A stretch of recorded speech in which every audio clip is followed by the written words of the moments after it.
Hey y'all, welcome back to the Smoke Dungeon. DB here, and today I got a treat for y'all. Have you ever wondered what would happen if Axis and Allies and Dungeons and Dragons had a baby? I don't know if I ever wondered that. Maybe I did in my daydreams back in my desk job back in the day. But in the year 2011, they did, in fact, do the dance of the beast with two backs. And out came Dungeons and Dragons, Conquest of Nerath. Back in 2011, Hasbro, Wizards of the Coast. I think it was just Wizards of the Coast at that time. I don't know. I forget my time scale, y'all. But in 2011, they released this fine thing, which was the Conquest of Nerath. And it's essentially Axis and Allies set in a D&D setting for 4th edition Dungeons and Dragons. So no Forgotten Realms, no Greyhawk, anything of that. Although I believe Nerath may have been a parallel Greyhawk. I don't know. That's one for the Googler. I know a lot about D&D. I still play D&D once a week. But I don't remember this particular setting. You will notice, though, that on this map, there are a few things that are very D&D-ish, like the Tomb of Horrors or the Sunless Citadel. Those are all adventures, the Temple of Elemental Evil. And my favorite, White Plume Mountain, is down here in the corner, y'all. Those are all D&D adventures. And they play a role in this game. We'll go over that in a minute. I just want to talk in very general terms. So this game is essentially Axis and Allies in a D&D setting. It's very like Ameritrash, or I guess it's Ameritrash is the vibe everybody goes with. So you have 4 kingdoms: Nerath, Karkoth, Valen, and the Iron Circle. Humans, undead, elves, and goblinoids, all vying for control of this here lovely map. And just like Axis and Allies, this map has sea squares, land squares, impassable terrain. Starting territories are denoted by colored borders and everything. It's pretty cool. You have some topography art on here. You have some rivers, some forests, mountains, things of that nature. The Sahagin Passage. That's my favorite sea square, y'all. I love a Sahagin. The Sea of Gnashing Ice. Pretty cool, right? Dig it. You'll also notice that on here, there's little symbols.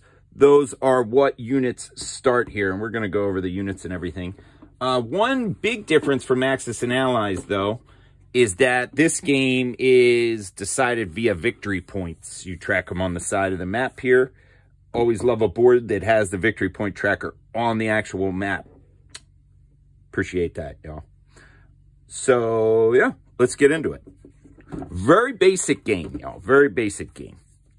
Just kind of like the original Axis and Allies.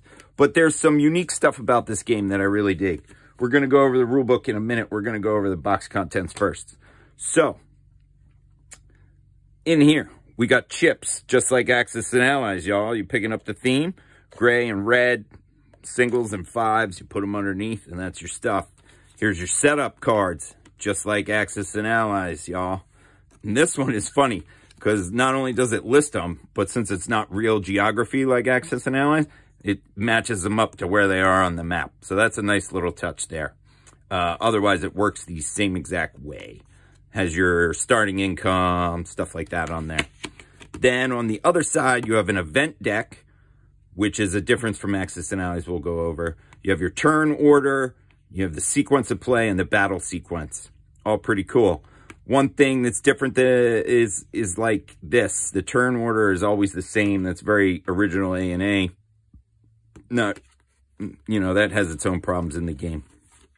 So, yeah. And then you have a quick reference card also, which has the victory conditions. And then it kind of has like discard piles for your dungeons, your gold, and your treasure tokens. And then on the other side, it lists all the units and stuff.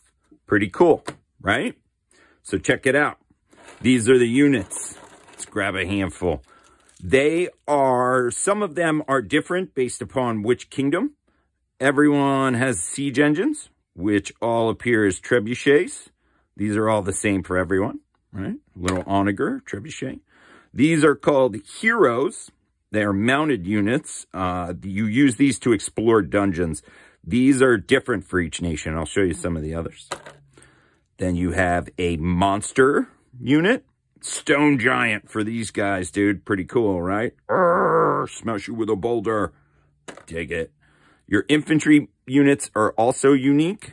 This is a, what is he? He's like a human fighter, or maybe he's a paladin or something. Yeah, pretty cool. You have a keep or a castle or a fortress, whatever you want to call it. These are all the same for everybody. I'm almost positive. Yeah, these are the same for everybody.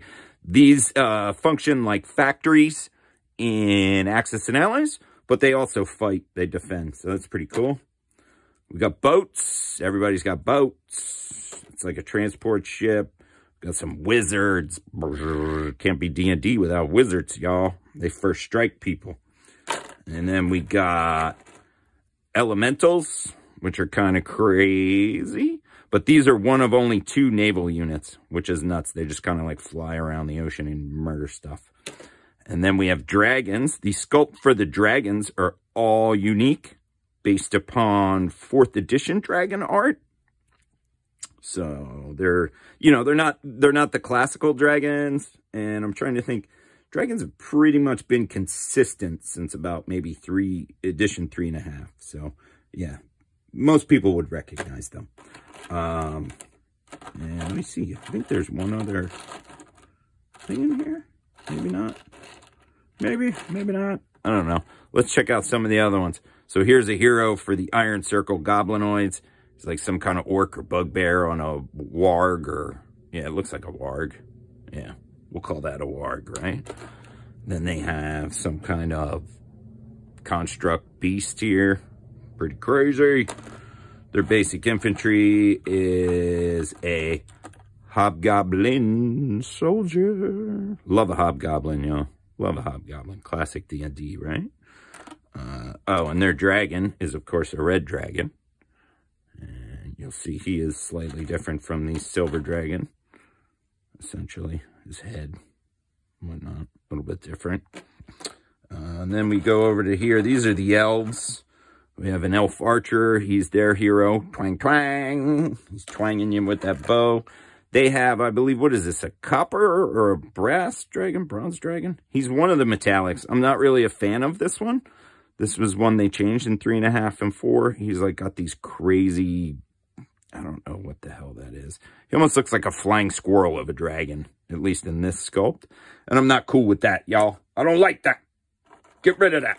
But I do love this. An ent, you know, a treant, as they are in D&D. Love a treant, dude. Tree folks, ent beards, pretty cool. Their basic infantry over here for the elves is, of course, an elf archer bowman. And then we have the undead. They have probably the coolest dragon sculpt because it's a black dragon, and you can see his horns right there. So they're not like smushed onto his head. So pretty cool. Did like the black dragons when they redid them. And then they have a zombie Hulk. Looks like a guy kind of busting through your door. It looks a little ogreish for me, but there is some zombie stitching detail on here. It's just kind of hard to see. Then they have a wraith on a bear, yo. Because, like, when doesn't a wraith ride a bear? All right. He's got shield art and everything. But the weird thing is, like, if you look at this wraith on the bear, and then let me find one of these dudes. Then this skeleton guy, they're almost like the same. They use like the same shield arm on them, which is like both cool and kind of lazy. I don't know. So all in all, pieces very similar to Axis and Allies. Oh, you also have these little cardboard territory control markers. And then you have gold chits. So instead of IPC bills, you get little cardboard gold tokens. There's 1s, and then these are 3s, I think. Then everybody has an event deck, which is pretty cool because the event deck has things that you either save in your hand, like Fire Breath for your dragons. Play just before you roll a dragon attack dice. He rolls 4 extra d10s. The gold dragon erupts with a blaze of furious flame. So, like, stuff like that is pretty cool. And in certain Axis and Allies games, variant cards and stuff like that that people do themselves kind of add a little flavor. There's like a pirate fleet, add 1 warship to 1 friendly sea space immediate. So these are little things that just change the game and make it different every time, which is pretty cool. And then also in here are what are called treasure cards. And this is a unique feature of this game. And that is that the dungeon squares that are on the board, like the Tomb of Horrors or White Plume Mountain or any of those, once you beat the monster that lives in there, and I'll show you the monsters in a minute, you're going to get a reward card. And the rewards are mostly D&D kind of items, like the Boots of Speed. Your fighters gain first strike, and it tells you when to play it, and like a victory point. Or it could just be a gold hoard, Nolzor's Marvelous Pigments, Staff of the Magi, you know, all kinds of crazy stuff like that. I think there's a Dragon Orb in here, Ring of Invisibility, which is very cool and a tie back to the D&D, right? Which is why you would play this game. Like, honestly, it's kind of crazy. I wish this game was played a little bit more, because I do love D&D. And I love Axis and Allies. And it's very much like the original basic Axis and Allies with like 1 or 2 layers of rules, and that's it. One really unique thing is the combat and how you figure out like who hits and everything. And you'll notice you got all these dice, and it's very Dungeons and Dragons-esque.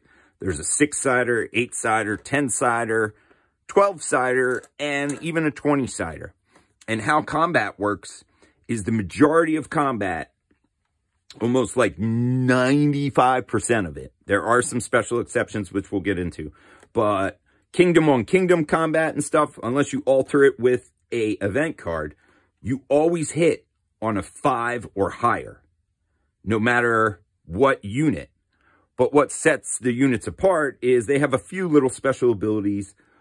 They roll different dice. So your basic infantry hits on a 5 or 6. Dudes that are rolling a D10 might be a giant or something. He'll hit on a 5 through 10. 8-siders might be wizards or something. They'll hit on a 5 through 8. Your dragon rolls a D20, and he hits on a 5 through 20. So it's pretty easy to remember. Everything needs a 5, right? And then just roll the dice, which is pretty cool. And then there are, you know, certain units have first strike. They all might have 1 or 2 little special goofy abilities about them. And the other thing that makes it very Dungeons and Dragons is what's in the dungeons. Because you know, if there's treasure, you know what else there is? Monsters. And you got all kinds of them. So when you invade a dungeon, which can only be done with your cavalry dudes or heroes. They're actually called heroes. I call them cavalry, but whatever. You'll flip one of these things. And they're all D&D monsters. Like this one's the Cockatrice. And it has everything you need on it. He rolls 1 die to attack. It's a D10 and first strike. It's just like fighting regular guys, right? Like your combat. Now you'll notice some of them, the Displacer Beast, he's rolling 2 D6s, hitting on 5 or 6, just like everybody else. But it also says heroes need an 8 or higher to hit him. So he's got a little bit better defense, right? So that's what I mean when I say 95% of the time, you need a 5 or better. There are a few times, a couple of these monsters that adjust that. There's the Minotaur, zombies. Now, some of these monsters are haggard, and that's just the luck of the draw, right? And then some are nutty, like the Hydra. He's rolling 3 dice. But if you beat him, he's giving you +2 gold. Or there's Drow Raiders, you know, an Etten, an Ogre, Goblins. Oh, an Owlbear. You know, it's got all your D&D classics in here, which is really cool. And, you know, it's, that's the part, like, essentially, just like all those other Ameritrash, Axis and Allies type games that I love, it's the same thing. It's just set, you change the pieces from tanks into, like, horse guys and bombers into dragons is essentially what they did. And then they added some dungeon squares that give you unique treasures. Super cool. I've had this game forever, dude, since it came out, 2011. So shout out to Richard Baker, the developer of this game. He did something I've always wanted to do since I was a kid and played both Dungeons and Dragons and Axis and Allies. You know, it's just kind of sprinkle them in together and come up with something. And he was able to do that when he worked for Wizards, which is pretty cool. And he didn't do a half-bad job. Yeah, there's things about it I'd change, you know, but there's a lot about it that I like. And one of those things is the simplicity. So as soon as you start monkeying around with it, you know, you're going to change it and all that kind of stuff. And then it's not going to be so simple anymore. And I think that's part of the beauty of this game, is that if you're just looking for an A&A type thing, but love D&D, I don't know how many people there are that feel that way. I mean, shit, I'm one of them. Love the shit out of D&D since I was a wee lad. Same thing with Axis and Allies since I first played that Milton Bradley Game Master version in the 80s, dude. Rocked it. I have every version since. Even versions y'all probably don't even know about. Like y'all know about Xeno Games? That's my dog up there in Canada. I don't even know if he's still around no more. He was making variant games years ago. I've been buying his shits. So, you know, down here in the dungeon, it's full of all kinds of treasures. And I put this amongst them. Conquest of Nerath, you know. I don't get to play it as much because my Axis and Allies group, there was one fella in there who had a strong and fast rule. There was no wizards, magic, and dragons.